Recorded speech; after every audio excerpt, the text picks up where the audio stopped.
நீங்கள் தவறவிட்ட எபிசோடுகளை இப்பொழுதே காணுங்கள் உங்கள் Tandivan.com மற்றும் Tandivan யூடியூப் சேனலில்.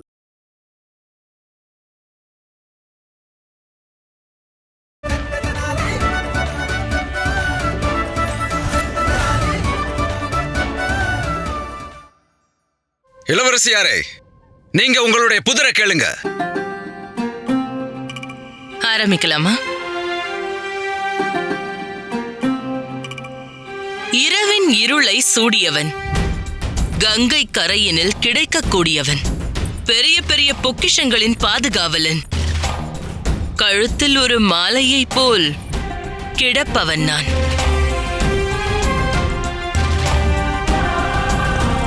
என்ன இந்த உலகம் என்னவென்று சொல்லும்? எதுவுமே புரிய மாட்டேங்குது.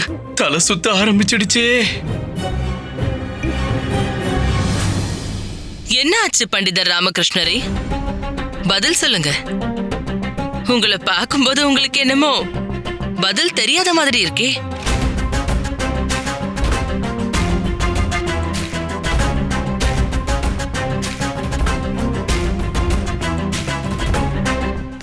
இளவரசி அவர்களே, நீங்க என்கிட்ட கேட்ட புதிருக்கான பதிலும் எனக்கு தெரியும். அதை என்னால சொல்லவும் முடியும். ஆனா அதை பண்ண மாட்டேன். பண்டிதர் ராமகிருஷ்ணரே, நீங்க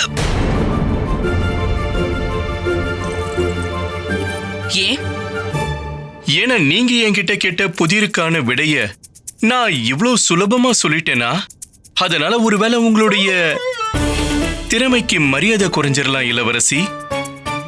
ஏன்னா எந்த ஒரு கேள்விக்கும் இல்ல புதிருக்கும் இவ்வளவு சீக்கிரமா பதில் கொடுத்தோம்னா அது அதோடைய மற்றும் அதை கேட்கிறவங்களுடைய முக்கியத்துவத்தை குறைச்சிடும் இல்லையா?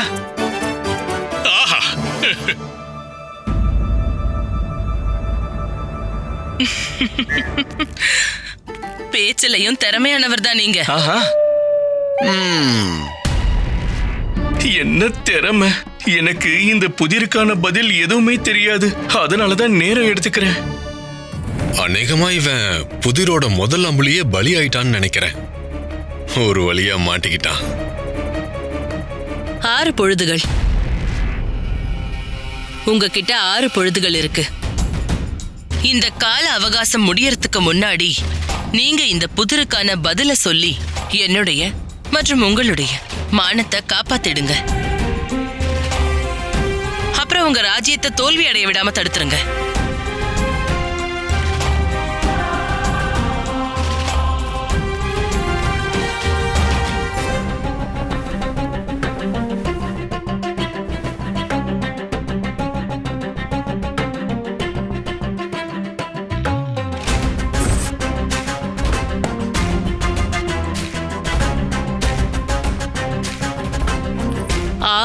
பொழுதுகள்.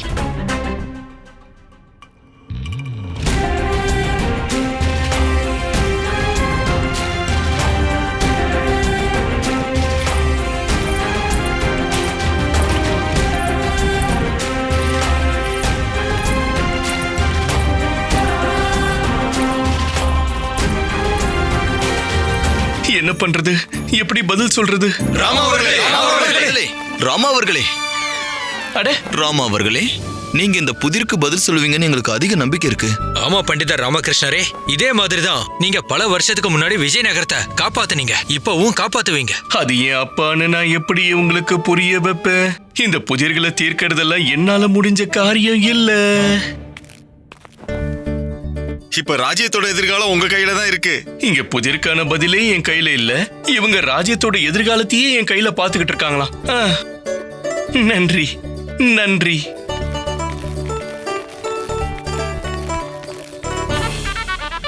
பாதாம் சாப்பிட்டா மூளை வேகமா வேலை செய்யும்னு சாரதாம்மா சொல்லுவாங்க. அட்ரஸ் அக்க அண்ணே, இந்த பாதாமை யாருடைய அறைக்கு கொண்டு போறீங்க? மகாராஜாவோட அறைக்கு. ஆனா இந்த மாதிரி கொண்டு போனீங்கன்னா மகாராஜா கோவப்படுவாரு. உங்க முதுக பாருங்க.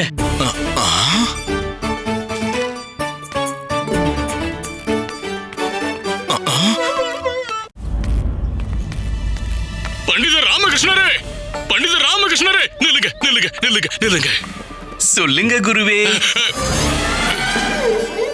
நீங்க ஒரு பக்கம் பாதாம சாப்பிட்டுக்கிட்டு இன்னொரு பக்கம் கவலையோட தெரியறீங்களே, ரெண்டும் ஒரே சமயத்துல. ரெண்டும் ஒரே சமயத்துல செய்யறது சரியில்லை. என்னாச்சு? உங்களுக்கு புதிருக்கான பதில் தெரியாதா? நான் உங்களுக்கு ஒரு விஷயம் சொல்லட்டுமா? இளவரசி அந்த புதிரை முழுசா சொல்லி முடிக்கிறதுக்கு முன்னாடியே எனக்கு அதுக்கான பதில் தெரிய வந்துருச்சு. அது சரி, அப்படியா? அப்படின்னா இவர்கிட்ட இருந்து புதிருக்கான பதில தெரிஞ்சுக்கணும். குழுவே, புதிருக்கான பதில் உங்களுக்கு தெரியும்னு நீங்க என்கிட்ட சொல்லிட்டீங்க. ஆனா வேற யார்கிட்டயும் இதை சொல்லிடாதீங்க. ஏன்னா இவ்வளவு கடினமான புதிருக்கான பதில் உங்களுக்கு தெரிஞ்சிருக்க முடியாதுன்னு எனக்கு தெரியும். நீங்க சும்மா காத்துல கதை விட்டுக்கிட்டு இருக்கீங்க. என்ன காத்துலயா? உங்களுக்கு என்ன பார்த்தா காத்துல கதை விடுற மாதிரி தெரியுதா? நான் இங்க நிலத்துல நின்னு பேசிக்கிட்டு இருக்கேன். எனக்கு அந்த புதிருக்கான பதில் நல்லா தெரியும். அப்படின்னா அந்த புதிருக்கான பதில சொல்லுங்க. சொல்றேன் கண்டிப்பா சொல்றேன். ஆனா இப்படி எல்லாம் சொல்ல மாட்டேன். முதல்ல நீங்க எனக்கு அந்த நிரந்தர இளமைய கொடுக்கிற மூலிகை மருந்த கொஞ்சம் கொடுங்கள. அது சரி, இவர் என்ன அவருடைய வலையில சிக்க வச்சு அந்த மூலிகையை வாங்கிக்க பாக்குறாரா? போகட்ட விடுங்க குருவே, புதிருக்கான பதில நானே கண்டுபிடிச்சுக்கிறேன். அது சரி, உங்களை மகாமந்திரி கை கால தேடிக்கிட்டு இருந்தாரே. அப்படியா? சரி, நான் கிளம்புறேன். எனக்கு ஒரு முக்கியமான வேலை இருக்கு. நான் வரேன். நான் அப்பாவானதுல இருந்து எல்லாரும் என்னையே சுத்த விட்டுக்கிட்டு இருக்காங்களே. இவங்க எல்லாரையும் சமாளிச்சு நீங்க என்ன நிலைமையில இருப்பீங்கன்னு எனக்கு இப்ப புரியுதுப்பா. இப்ப அந்த ராமா மாதிரி ஆள் மாறாட்டம் பண்ணிட்டு இருக்கிறவனால எப்படி பதில் சொல்ல முடியுதுன்னு பார்க்கலாம். நீங்க கவலைப்படாம இருங்க மந்திரியாரே. அந்த ஆள் மாறாட்டக்காரனால இந்த புதிருக்கு விடைய கண்டுபிடிக்கவே முடியாது. ஒருவேளை அவன் சரியான பதில சொல்லி வெற்றி அடைஞ்சிட்டான்னா நாம் அவனோட மூளைய குழப்புற மாதிரி ஏதாவது ஒரு வேலைய செஞ்சே ஆகணும். ஏதாவது ஒரு சிக்கல் அவனை மாட்டி விட்டே ஆகணும். அதுல இருந்து வெளியே வரவே அவனோட முழு நேரத்தையும் செலவழிக்கணும். நாளைக்கு வரைக்கும் அந்த புதிரை பத்தி அவன் யோசிக்கிறதுக்கான நேரம் கூட அவனுக்கு கிடைக்க கூடாது.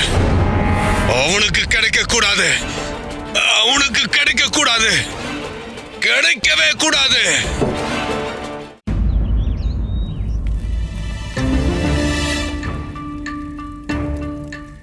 என்னன்னு சொல்ல சாரதாம்மா, ஒரு பிரச்சனையில இருந்து தப்பிச்சா இன்னொரு பிரச்சனையில போய் மாட்டிக்கிறேன். இன்னைக்கு சபையில இரவின் இருளை சூடியவன், கங்கை கரையினில் கிடைக்கக்கூடியவன், பெரிய பெரிய பொக்கிஷங்களின் பாதுகாவலன், கழுத்தில் ஒரு மாலையை போல் கிடப்பவன் நான். என்ன இந்த உலகம் என்னவென்று சொல்லும்? உங்க பாஸ்கர் பெரிய பிரச்சனையில மாட்டிக்கிட்ட சாரதாம்மா. நீங்க இவ்வளவு வருஷமா அப்பா கூட இருந்திருக்கீங்களே, நீங்களே கண்டிப்பா அவர்கிட்ட ஏதாவது கத்திருந்திருப்பீங்க. எனக்கு உதவுங்களேன். சொல்லுங்க, இந்த கேள்விக்கான பதில் என்னவா இருக்கும்? பூரிக்கட்டையா? இது எங்க கருப்பா இருக்கும் சாரதாம்மா? நீ அப்படியே உன்னோட அப்பா மாதிரியே இருக்க. அவரும் சபையில இருந்து வரும்போதெல்லாம் ஏதாவது ஒரு பிரச்சனைய தலைமையில தூக்கி வச்சுக்கிட்டு வருவாரு. நீயும் அதே மாதிரி தான் பிரச்சனையை கொண்டு வந்திருக்க. இரு, இப்ப நான் உன்னை என்ன பண்றேன்னு பாரு. ஐயோ ஐயோ, வேண்டாமா அம்மா, என்ன பண்றீங்க? நில்லுங்க. எப்படிப்பட்ட அம்மா நீங்க? இப்படிப்பட்ட சங்கடமான சூழ்நிலையில உங்க மகனை கொஞ்சிறதை விட்டு என்ன பண்றீங்க? பாவமாயிடும், பாவம். நில்லுங்க. அப்பா, இன்னைக்கு நான் உங்க மேல வச்சிருந்த மரியாதை இன்னும் அதிகமாயிடுச்சு. இன்னைக்குதான் எனக்கு புரியுது, அந்த அரசவையை மட்டும் இல்லாம நீங்க இந்த சாரதாமாவையும் சமாளிக்க வேண்டியதா இருந்திருக்கு. சிறந்தவர்ப்பா, நீங்க சிறந்தவர். சாரதாமா அடிபட்டுற சொல்றது கேளுங்க. ஐயோ, வலிக்குது.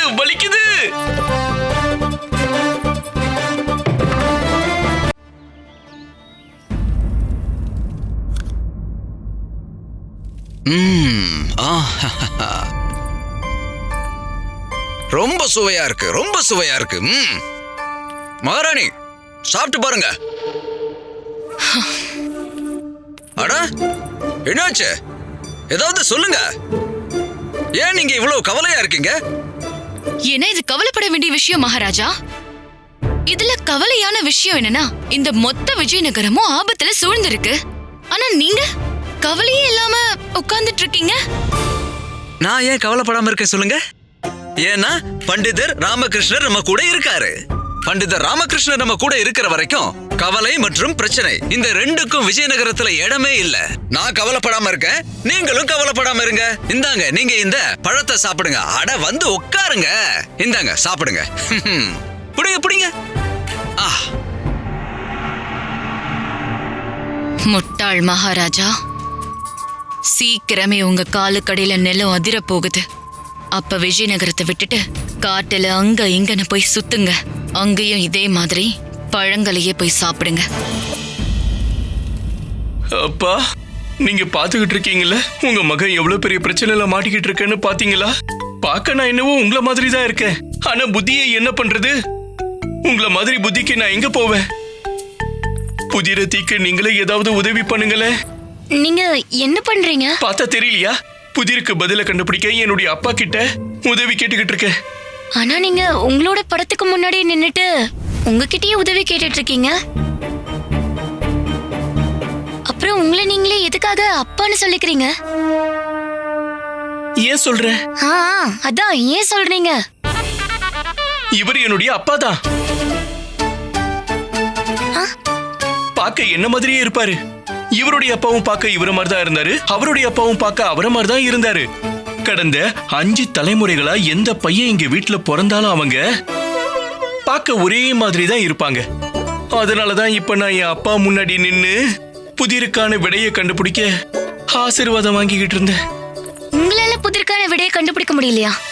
உங்களால மகா ஞானி, மகா புத்திசாலி பண்டிதர் ராமகிருஷ்ணராலையா? இப்ப நான் ஒரு பெரிய ஞானியும் இல்ல, பெரிய புத்திசாலியும் இல்ல. அந்த புதிருக்கான பதிலும் எனக்கு கிடைக்கலன்னு நான் எப்படி இவளுக்கு புரிய வைக்கிறது? இளவரசி, உன்ன மாதிரி ஒரு புத்திசாலியான பொண்ணு மகளா கிடைச்சது உண்மையிலேயே பெருமையா இருக்கு. அப்புறம் எந்த திறமையான ஒரு மகா ஞானி, புத்திசாலியான பண்டிதர் ராமகிருஷ்ணரை நீங்க புதிர்ல சிக்க வச்சீங்களோ அத பாராட்டி ஆகணும். என்ன மந்திரியாரே? சந்தேகமே இல்ல மகாராஜா. அப்பா, என்னுடைய புதிருக்கு பதில் கண்டுபிடிக்கிறது பண்டிதர் ராமகிருஷ்ணரால முடியாத காரியம். ஆனா எனக்கு சந்தோஷம் என்னன்னா, இத்தனை வருஷங்களுக்கு அப்புறம் நான் இப்படிப்பட்ட ஒரு மகா புத்திசாலி மற்றும் திறமையானவரை சந்திக்கிறேன்.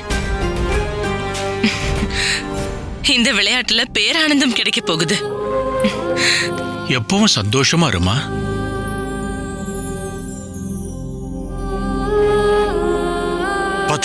பாத்து வாங்க மகாராஜா. இளவரசியாரே, உங்களுக்காக கொய்யா, முந்திரி, இனிமையான தேன் மற்றும் மாம்பழ சாறை கொண்டு வந்திருக்கேன். இளவரசிக்காக முந்திரி, கொய்யா, தேன் இதெல்லாம் போட்டு பழரசம் கொண்டு வாங்க. என்ன யோசிக்கிறீங்க இளவரசியே? ஒண்ணும் இல்ல. உங்ககிட்ட ஒரு கேள்வி கேட்கலாமா? கேளு. நம்ம விஜயநகரத்துல இருந்து ஏன் திரும்பி வந்தோம்? விஜயநகரம் கலைகளின் கூடம் இல்லையா? கலைகள்ல உங்களுக்கு ஆர்வம் இருக்குதானே?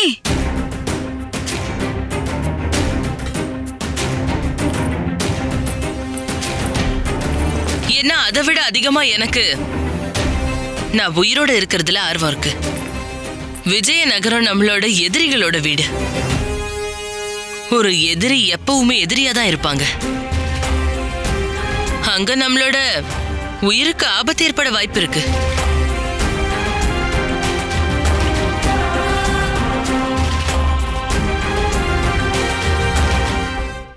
சொல்லுங்களேன், அது எப்படி சாத்தியமாகும்? உங்களாலேயே ஒரு புதிர்க்கான விடையை கண்டுபிடிக்க முடியலையா? பாரு, நான் சொல்றதை கேளு. ஆனா நான் உன்கிட்ட சொல்றத தெரியாம கூட நீ யார்கிட்டயும் சொல்லிடக்கூடாது. விஷயம் என்னன்னா, என்ன? நீங்க ஒரு ஆந்தன்னு சாரதாம்மா உங்களை சொல்றாங்க. சாரதா,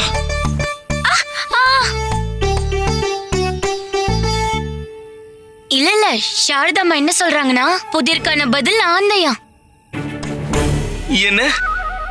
இரவின் இருளை சூடியவன், கங்கை கரையில் கிடைக்கக்கூடியவன், பெரிய பெரிய பொக்கிஷங்களின் பாதுகாவலன், கழுத்தில் ஒரு மாலை போல இருப்பவன். ஆந்தையை யாராவது கழுத்துல மாலைய சூடிப்பாங்களா? கூடவே இது கங்கை கரையில வசிக்கிறதும் இல்ல. இதுக்கான பதில் வேற ஏதோ ஒண்ணு.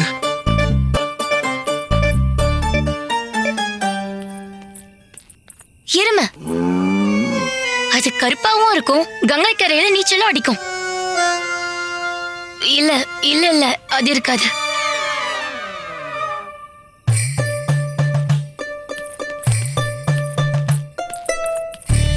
குடுமி குடுமி என் தலையில தான் இருக்கும், கங்கை கரையில இருக்காது.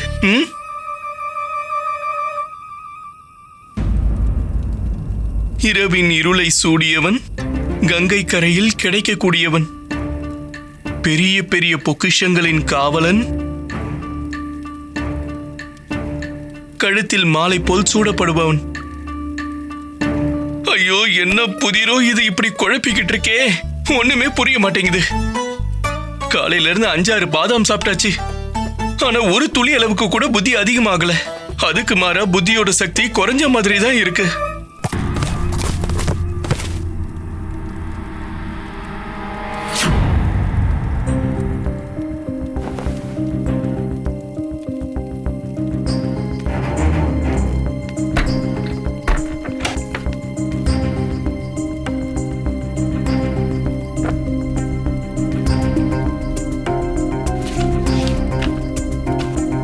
புதிருக்கான பதில் இதுக்குள்ள இருக்கு.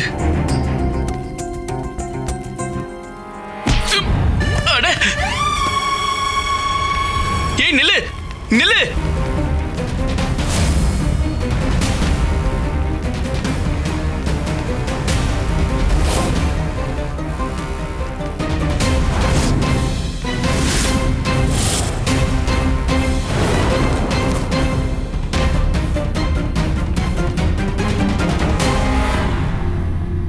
பந்து இங்க இருக்கு, அந்த ஆள் எங்க போனா?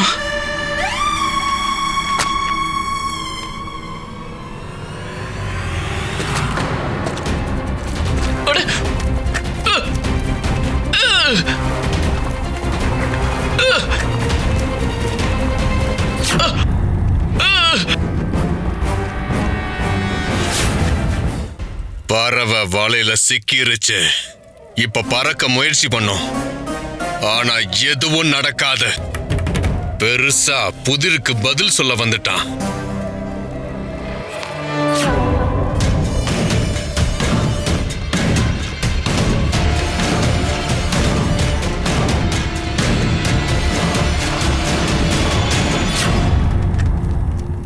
அப்ப யாரும் என்ன இந்த புதக்குழியில மாட்டி விட திட்டம் போட்டிருக்காங்க. வாழ்வுக்கும் சாவுக்கும் இப்போ சில நொடிகள் தான் மிச்சம் இருக்கு. பாஸ்கர், ஏதாவது யோசி, ஏதாவது யோசி. இல்ல மரணம் உறுதியானது, ஏதாவது யோசி.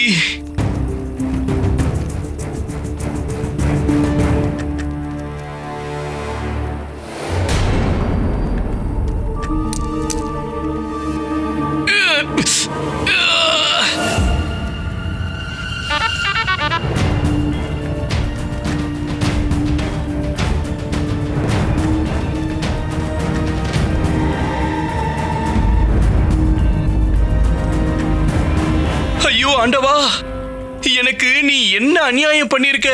இன்னைக்கு எனக்கு தங்கம், வைரம், வைடூரியம் எல்லாம் நிறைஞ்சிருக்கிற. புதையலுக்கான வரைபடம் கிடைச்சிருக்கோ. அன்னைக்கு பார்த்தா என் மரணத்தை ஏற்படுத்துவா ஆண்டவா. எப்படிப்பட்ட அநியாயம் இது. இப்ப என் கூடவே சேர்ந்து அந்த ரகசிய புதையலின் வரைபடமும் முழுக போகுதே. இல்ல இல்ல, இவ்வளவு மிகப்பெரிய பொக்கிஷத்தோட வரைபடத்தை என்னால முழுக விட முடியாது. இல்லனா இந்த பெரிய பொக்கிஷம் அப்புறம் யாரு கைக்கும் கிடைக்காம போயிடும்.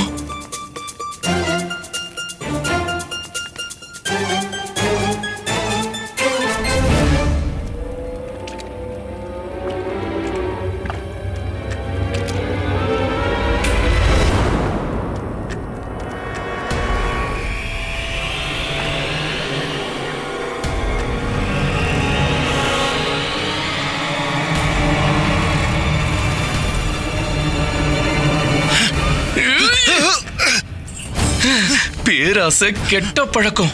யாருக்கு அது பிடிக்குதோ அவங்க கதை முடிஞ்சிடும்.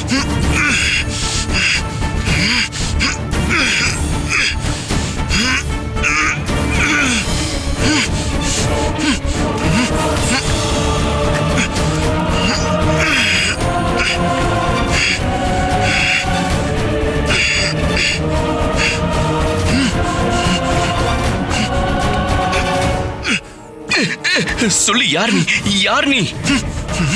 யார் நீன்னு சொல்லு.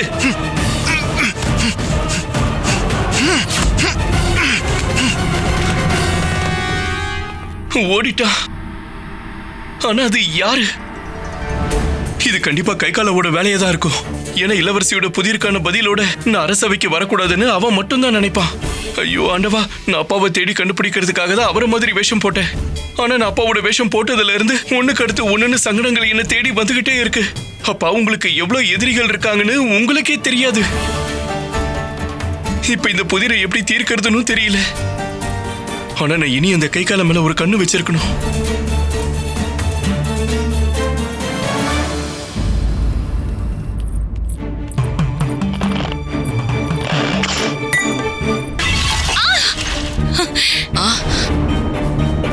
என்ன சேட்டை இதெல்லாம்? இது என்ன உன்னுடைய விளையாட்டு மைதானமா?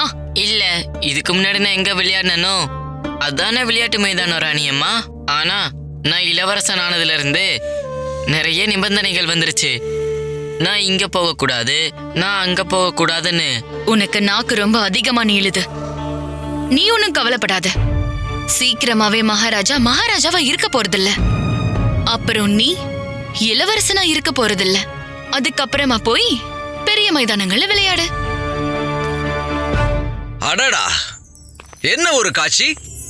அம்மாவும் மகனும் என்ன பேசிட்டு இருக்கீங்க? இனிமே நீங்க இங்க மகாராஜாவா இருக்க மாட்டீங்கன்னு சொன்னாங்க. நான் இளவரசனா இருக்க மாட்டேனா?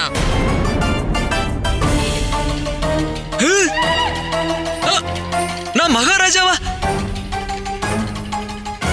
மகாராணி, நீங்க நீங்க இவங்கிட்ட அப்படியே சொன்னீங்க? நான் உங்க கேள்விக்கு பதில் சொல்றேன். நீங்க அப்படி வாங்க. இல்ல இல்ல இல்ல, நீங்க சொல்லுங்க. சொல்றேன்ல. வாங்க, உட்காருங்க உட்காருங்க. இப்ப சொல்லுங்க. உங்க கேள்விக்கான பதில நான் அப்புறமா சொல்றேன். நீங்க இப்ப சாப்பிடுங்க.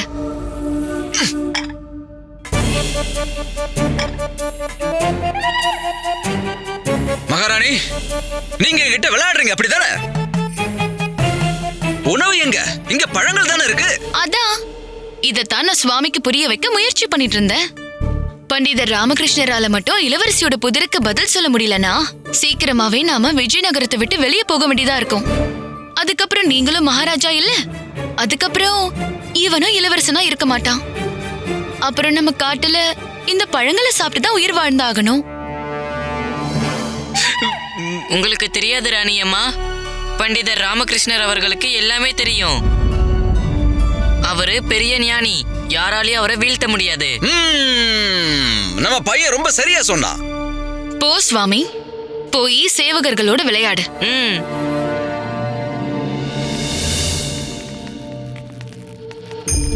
மகாராஜா, பண்டிதர் ராமகிருஷ்ணருக்கு மட்டும் பதில் தெரிஞ்சிருந்ததுன்னா அவர் இந்த பதில சொல்ல இவ்ளோ நேரம் ஏன் எடுத்துக்கிறாரு? இப்ப தெரிஞ்சுக்க வேண்டிய விஷயம் என்னன்னா, இப்ப ராமகிருஷ்ணர் மாதிரி மிகப்பெரிய பண்டிதர் ஒரு சாதாரண புதிருக்கு பதில் சொல்றதுக்காக அவரு இவ்ளோ நேரம் எடுத்துக்கிறாரு. நீங்க சொல்ல வர்றதுக்கு அர்த்தம் என்ன? மகாராஜா, எனக்கு என்ன தோணுதுன்னா, காலம் போக போக பண்டிதர் ராமகிருஷ்ணருடைய புத்தி பலவீனம் ஆயிடுச்சுன்னு நினைக்கிறேன். இல்லனா ஒருவேளை இப்படி கூட இருக்கலாம். யார நம்ம பண்டிதர் ராமகிருஷ்ணர்னு நினைச்சிட்டு இருக்கோமோ அவரு பண்டிதர் ராமகிருஷ்ணரா இல்லாம இருக்கலாம். ஒருவேளை அவர் ஒரு ஆள்மாறாட்டக்காரனா கூட இருக்கலாம். உங்களை மட்டும் இல்லாம அவரு மொத்த விஜயநகரத்தை கூட ஏமாத்திட்டு இருக்கலாம். ஏமாற்றம்?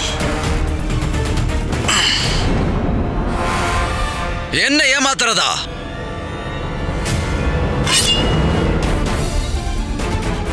நாளைக்கு மட்டும் பண்டிதர் ராமகிருஷ்ணர் அந்த புதிருக்கான பதில சொல்லலனா இந்த பழத்துக்கு பதிலா பண்டிதர் ராமகிருஷ்ணருடைய தலை இருக்கும்.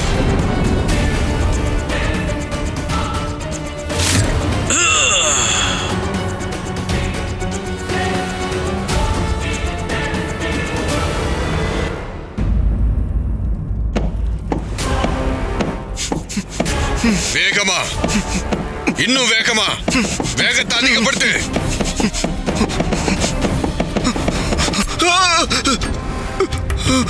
உதயில் மேல இருந்த ஆசையில இந்த கை காலா கிட்ட மன்னிப்பு கிடைக்காதுங்கிறத நீ எப்படி மறந்து போன?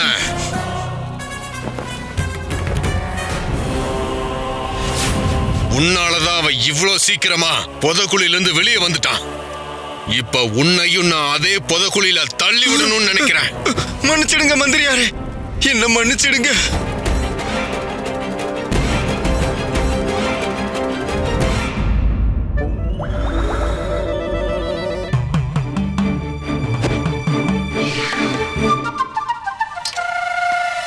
இதுக்கு மேல முடியாது. இப்போ ஒண்ணு இங்க இருந்து அப்பாவை பத்தி ஏதாவது தகவல் தெரிஞ்சுக்கிட்டு போவேன், இல்ல இளவரசியோட புதிருக்கு பதில தேடிட்டு போவேன்.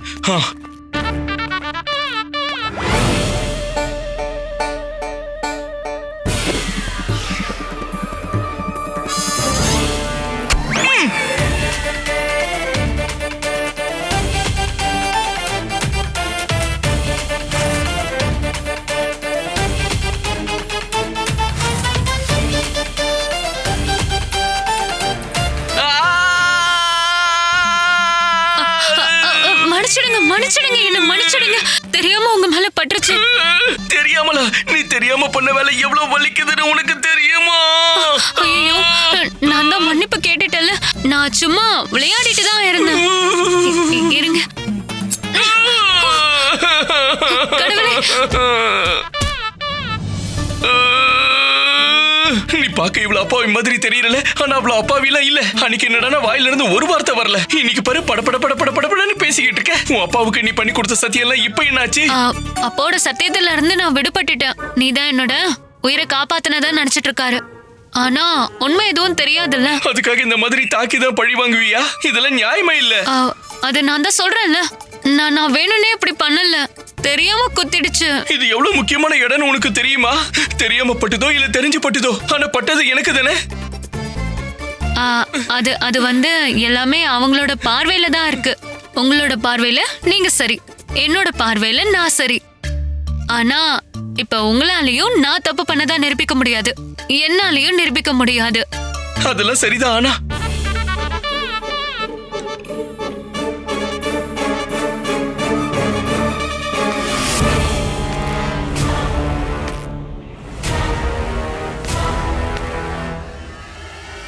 அது சரி, வழி கிடைச்சிருச்சு. வழியா? என்ன வழி? அமரப்பள்ளி,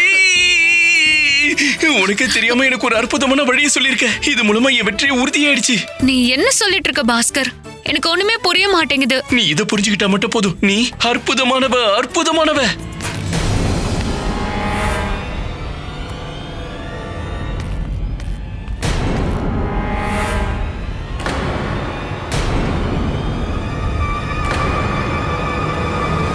செத்துட்டேன்.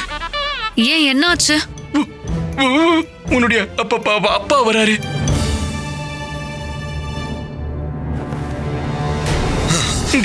தேவி அமரப்பள்ளி.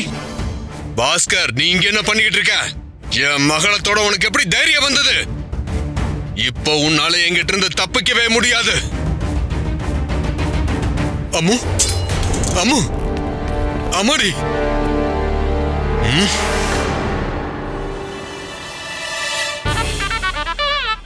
இல்ல மகாராஜா, என்ன மாதிரி ஒரு துச்சமான பிராணி இப்படி கனவுல கூட யோசிக்க முடியாது. நான் இந்த வழியா போயிட்டு இருந்தேன்னா அப்ப தேவி அமரப்பள்ளி அவங்க அறையில இருந்து வந்துட்டு இருந்தாங்களா, அப்படியே மயங்கி போனாங்க. அப்ப கீழே விழும்போது நான் ஓடி வந்து இவங்களை பிடிச்சிட்டேன் மகாராஜா. வாய் மூடு. என்ன முட்டாளாக்க நீ முயற்சி பண்ணாத. இல்ல மகாராஜா, நான் உண்மையதான் சொல்றேன். தேவி அமரப்பள்ளி, கொஞ்சம் கண்ணை திறந்து பாருங்க, இல்லனா உங்க அப்பா என்னுடைய கண்ணை நிரந்தரமா மூடிடுவாரு. கண்ணை திறங்க. அம்மு,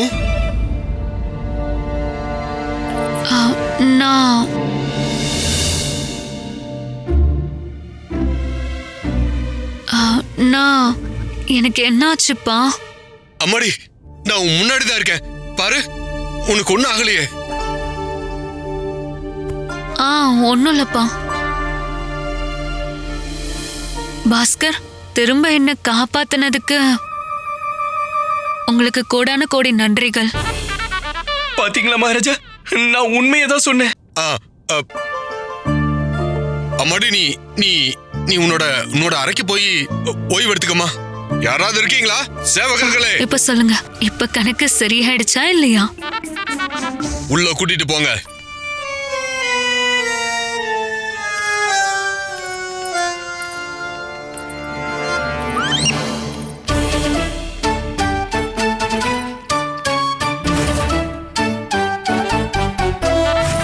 ரசக்க பாஸ்கர், இவ உனக்கு குறைஞ்சவளா இல்ல. ஆனா தெரிஞ்சு சொல்லலனாலும் புதிருக்கான பதில சொல்லிட்டாலே.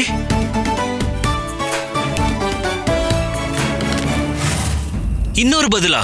ஆமா சித்தப்பா, பாருங்க, ஒரு புதிருக்கு ஒரே ஒரு பதில் தான் இருக்கணும்னு அவசியம் இல்லல்ல. ஒருவேளை இந்த புதிருக்காக நான் கொடுக்கிற பதில் தான் சரியானதுன்னு நிரூபிச்சிட்டேனா, இளவரசி கிட்ட சரியான பதில் இருந்தாலும் என்னையும் அவங்க தப்புன்னு நிரூபிக்க முடியாது இல்லையா? இங்க பாரு, புதிருடைய முதல் பகுதி இரவின் இருளை சூடிக்கொள்பவன்.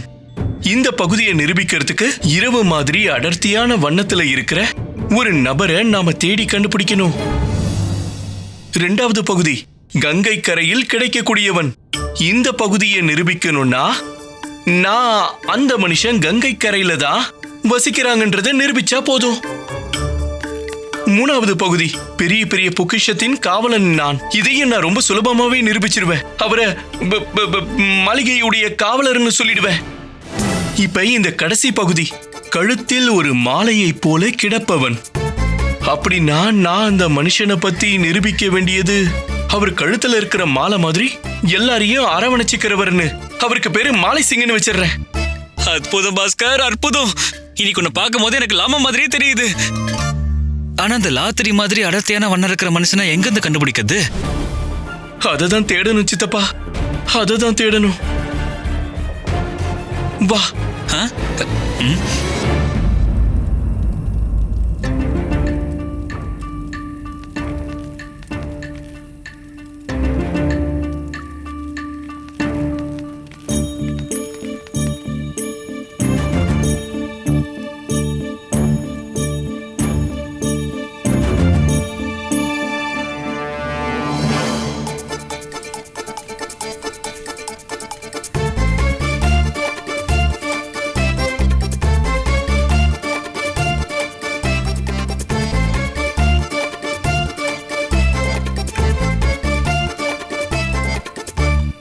ராத்திரி மாதிரி கருவண்ணத்துல இருக்கிறவரு, கங்கை கரையில வசிக்கிறவரு, கூடவே மாளிகையின் காவலராகவும் இருக்கீங்க. வாங்க, மாலையை போல அரவணைங்க.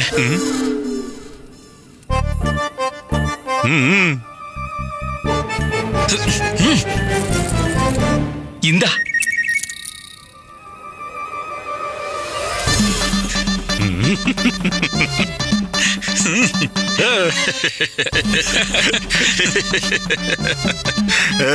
போதும் போதும் போதும் போதும், எல்லாத்தையும் இன்னைக்கே பண்ணிட்டு போறீங்களா என்ன?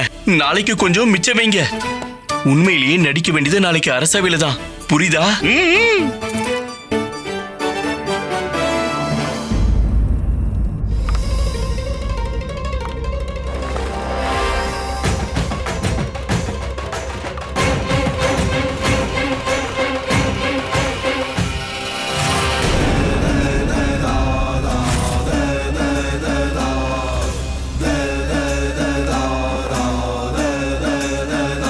எப்படியாவது அந்த புதிருக்கான விடைய நான் கண்டுபிடிச்சிட்டேன்னா அதுக்கப்புறம் அந்த பண்டிதர் ராமகிருஷ்ணரை விட நான் தான் புத்திசாலி அப்படிங்கறத எல்லாருக்கும் நான் நிரூபிச்சிருவேன். அப்புறம் அந்த அதிக பிரசங்கி இளவரசிக்கும் நான் சும்மா எல்லாம் எதுலயும் மூக்க நுழைக்க மாட்டேன்னு புரிய வரும். ஆனா அந்த புதிருக்கான பதில் என்னவா இருக்கும்? உனக்கு பசிக்குதா மணி? மணி, உங்க கைகள் என்ன பூ பறிச்சுக்கிட்டு இருக்கா? கொஞ்ச நாள் ராஜகுருவா இருந்துட்டீங்கிறதால உங்க கையில இருந்த பலமெல்லாம் போயிடுச்சா என்ன? ஆகட்டும் ஆகட்டும், நல்லா பலத்தை கொடுத்து அழுத்துங்க, நல்லா கால அமைக்கி விடுங்க. ராஜகுருவே பாரு. பாரு இல்ல, பாருங்க. அப்புறம் ஞாபகம் இருக்கட்டும், ராஜகுருவை அவமதிக்கிறதுக்கான தண்டனை என்னன்னு தெரியும்ல முன்னாள் ராஜகுருக்களே. சரி சரி, நல்லா கால அமைக்கி விடுங்க. முட்டாளுகளா, கால அமைக்க விடதாண்டா சொன்ன, கால் எலும்புகளை உடைக்க சொல்லல, பார்த்து அமுக்குங்க. ஞாபகம் இருக்கட்டும், கால அமைக்கி விட்டதுக்கு அப்புறம் எனக்கு என்ன தேய்ச்சி விடணும், அதுக்கப்புறம் என்ன குளிப்பாட்டி விட்டுட்டு எனக்கு உணவை சமைச்சு தரணும், அதுக்கப்புறம் அதை உங்க கையாலேயே எனக்கு ஊட்டி விடணும், அதுக்கப்புறமா கடைசியா எனக்கு வேற ஏதாவது வேலை ஞாபகம் வந்ததுன்னா அந்த வேலையை செஞ்சு தரணும்.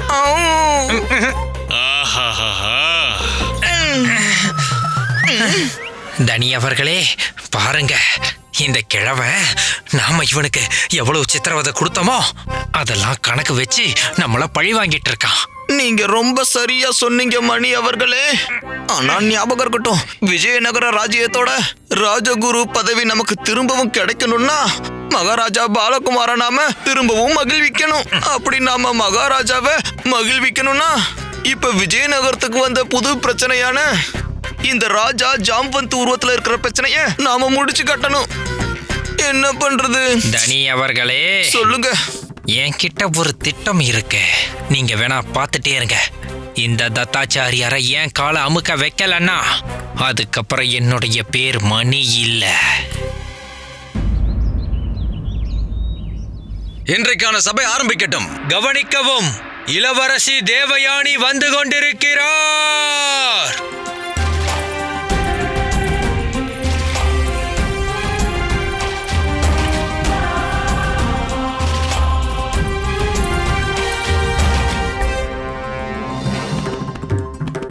மணி அவர்களே, நீங்க பாம்பு அந்த பைக்குள்ள பத்திரமா வச்சிருக்கீங்க இல்லையா?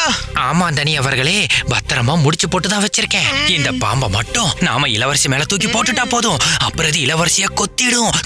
நாம நினைச்ச மாதிரி வேலையும் முடிஞ்சிடும். அதுக்கப்புறம் விஜயநகரத்தை நம்ம பிரச்சனையில இருந்து காப்பாத்திடலாம். அதோட மகாராஜாவும் ரொம்ப மகிழ்ச்சி அடைஞ்சிருவாரு. அதுக்கப்புறம் இந்த தத்தாச்சாரியனை அவனோட பதவியில இருந்து விலகிட்டு நம்ம 2 பேரையும் திரும்பவும் ராஜகுருவா ஆக்கிடுவாரு. பண்டிதர் ராமகிருஷ்ணர் இன்னும் வரலையா? இளவரசி அவர்களே, அநேகமா நீங்க அவர்கிட்ட கேட்ட புதிருக்கான விடைய அவரால் சரியா கண்டுபிடிக்க முடியலன்னு நான் நினைக்கிறேன். அதனால ராஜ்யத்தை விட்டே ஓடிட்டார் போல. இந்த கை கால இருக்கானே சரியான கருணாக்குக்காரன். பண்டிதர் ராமகிருஷ்ணர் வந்து கொண்டிருக்கிறார். பண்டிதர் ராமகிருஷ்ணர், பண்டிதர் ராமகிருஷ்ணர், பண்டிதர் ராமகிருஷ்ணர், பண்டிதர் ராமகிருஷ்ணர், பண்டிதர் ராமகிருஷ்ணர்.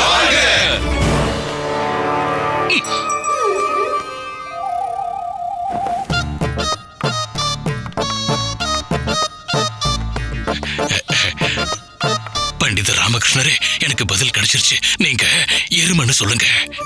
எருமை கழுத்துல சுடிக்கிற ஆரமா எப்படி ஆகும் குருவே?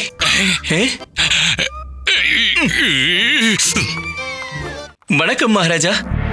வணக்கம் பண்டிதர் ராமகிருஷ்ணரே. வணக்கம் மகாராணி. வணக்கம் மகாமந்திரி. வணக்கம் இளவரசி தேவியானி. வணக்கம். சரி பண்டிதர் ராமகிருஷ்ணரே, என்னுடைய புதிருக்கான பதில் உங்களுக்கு கிடைச்சதா? கிடைச்சிருச்சு இளவரசியாரே.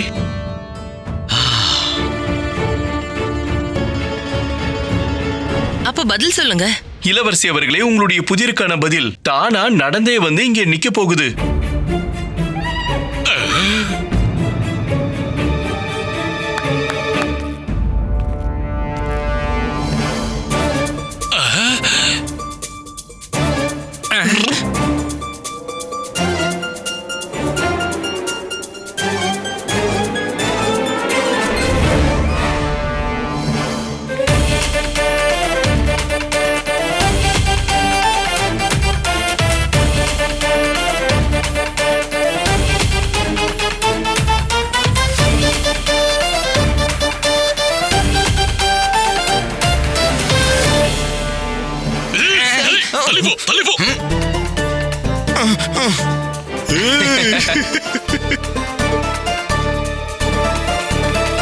சரி இளவரசி அவர்களே, இதுதான் உங்களுடைய புதிருக்கான பதில்.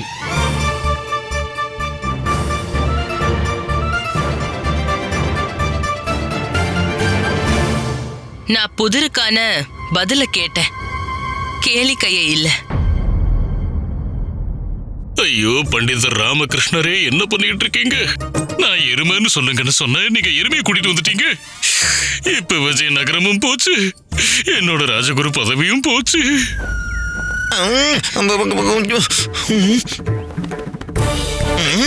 தனி அவர்களே. சொல்லுங்க மணி அவர்களே. பாம்பு. ஆமா, அந்த பையில இருந்து பாம்பை வெளியே எடுங்க. எங்க இருந்து எடுக்கிறது? அப்ப பாக்கும்போது கூட பாம்பு தன்னோட நாக்க அப்படின்னு இப்ப அந்த பாம்பை காணோம். என்ன? பாம்பு எங்க போச்சு? எங்க போச்சுன்னே தெரியல. நல்லா பாருங்க. நான் பார்த்துட்டு தான் இருக்கேன்.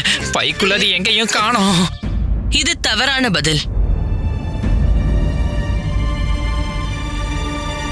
என்னுடைய புதிருக்கான பதில ஒரு புத்திசாலியானவரு கொடுக்க போறாருன்னு நான் காத்துட்டு இருந்தேன். ஆனா இது உங்களுடைய பதிலா இருக்கும்னு நான் எதிர்பார்க்கல. இல்ல இல்ல இல்ல இல்ல இல்ல இல்ல இல்ல, நீங்க தான் என்னுடைய பதில் தவறானதுன்னு நினைச்சுக்கிட்டு இருக்கீங்க. அப்ப என் பதில் சரியானது இல்லைன்னு நிரூபிச்சு காட்டுங்க. இரவின் இருளை சூடிக்கொள்வான். மகாராஜா, இப்ப நீங்களே பாருங்க. இவர் இரவு மாதிரி கருவணத்துல இருக்காருல்ல, இவரோட வீடும் கங்கை கரைக்கு பக்கத்துல தான் இருக்கு. மாளிகையின் காவலர் இவரு. அதனால எந்த ஒரு பாதுகாவலருக்கும் குறைஞ்சவர் இல்லை இவரு. அப்புறம் கழுத்தின் ஆரமா எல்லாரையும் அரவணைச்சுக்கிட்டே இருப்பாரு. அதையும் நீங்களே பார்த்திருப்பீங்கல்ல. மற்றும் இவருடைய பேரும் மாலா சிங். ஆஹா, அருமை பண்டிதர் ராமகிருஷ்ணரே, அருமை. என்ன அருமையான பதில். மகாராஜா, இது நிச்சயமா சரியான பதில் கிடையாது. பதில் வேற ஒண்ணு. ஆனா என்னுடைய பதிலும் சரியானதுதான். நீங்க என்ன பேசிக்கிட்டு இருக்கீங்க? நான் உங்களை எவ்வளவு பெரிய ஞானின்னு நினைச்சிட்டு இருந்தேன். ஆனா நீங்க... நானும் உங்களை பெரிய புத்திசாலின்னு தான் நினைச்சுக்கிட்டு இருக்கேன் இளவரசி அவர்களே. அதனால இப்ப நீங்க என்னுடைய பதில் சரியானது இல்லைன்னு நிரூபிச்சு காட்டுங்க பாப்போம்.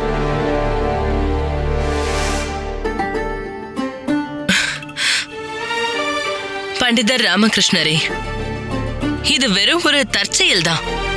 உங்களுடைய இந்த பதில என்னுடைய பதிலா கூட சொல்ல முடியும். ஆனா இது அந்த பதில் கிடையாது. அது எதுவா வேணாலும் இருக்கட்டும், ஆனா இந்த பதில் தவறானது இல்ல. நீங்க என்ன பேசிட்டு இருக்கீங்க பண்டிதர் ராமகிருஷ்ணரே?